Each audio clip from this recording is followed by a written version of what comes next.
kagustuhan na makausap ng di umano'y multo ni Mylene, dilala ng paranormal expert na si Rob Rubin ang kanyang EVP or Electronic Voice Phenomenon Recorder. Isa itong uri ng digital audio recorder na tumutukoy kung may kakaibang tunog na nasasagap sa paligid.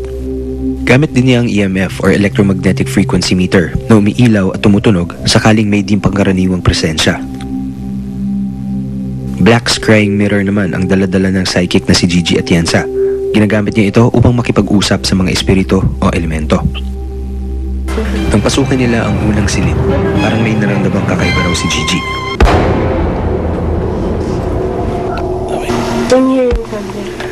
Dito tinangka niyang makipag-usap.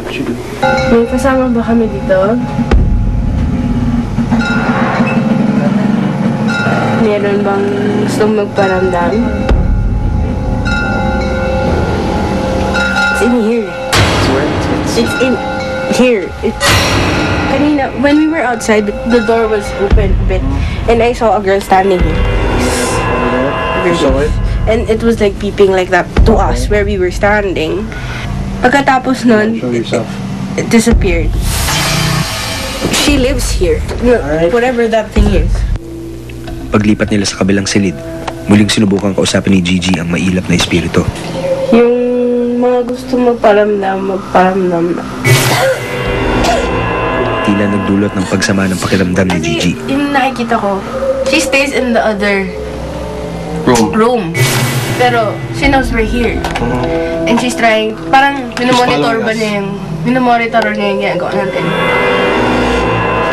Ate, may sinasabi ka sa akin kanina eh. Ate, hindi ako kalaban mo. Matulong ako dito. Kasi kung may gusto kong sabihin sa amin, ngayon mo na sabihin, meron ka bang gustong sabihin? Kasi pakiramdam ko talaga mahinain ka eh. It's just not me. Okay, so you better go home. Let her outside, please. Come on, chill out. Ngunit paglabas niya ng silid, muli na namang may tumawag ng pansin ni Gigi.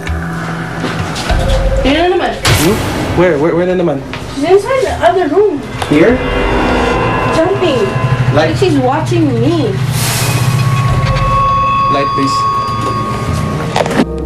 Kaya't pinasok muli ni na Rob at Gigi ang naunang silid upang harapin ang sinasabi nilang espiritu. There we go. Come on, don't be afraid. Couldn't jump like that out of nowhere. Sige na, talk to her in Tagalog, tell her not to be afraid. Know yourself. Huwag kayong matakot sa amin. Nagagalit ka ba? Nagagalit ka nga. Ano yung kinakagalit mo?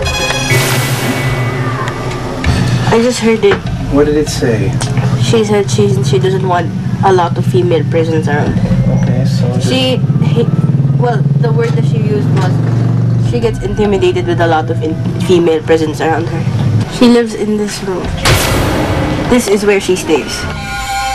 Dahil ayaw na magparamdam at makipag-usap sa ating mga eksperto ng espiritu, kinuusap naman nila si Joy.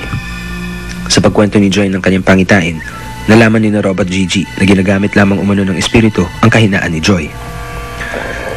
I had the feeling that the spirit was connecting to the childish innocence in her.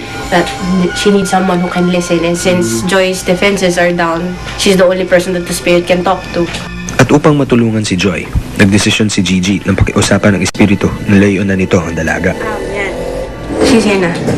Ate, masasabi niyo ba sa akin yung pangalan niyo?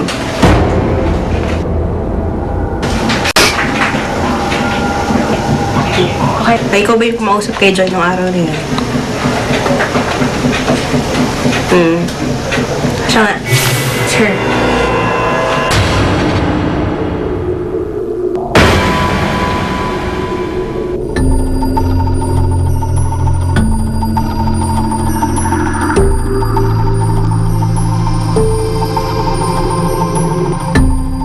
She really needs someone to talk. Ate, hindi pwede. Hindi ka pwedeng sumama sa akin. May kasama ba kami dito? Kasama ba kami dito?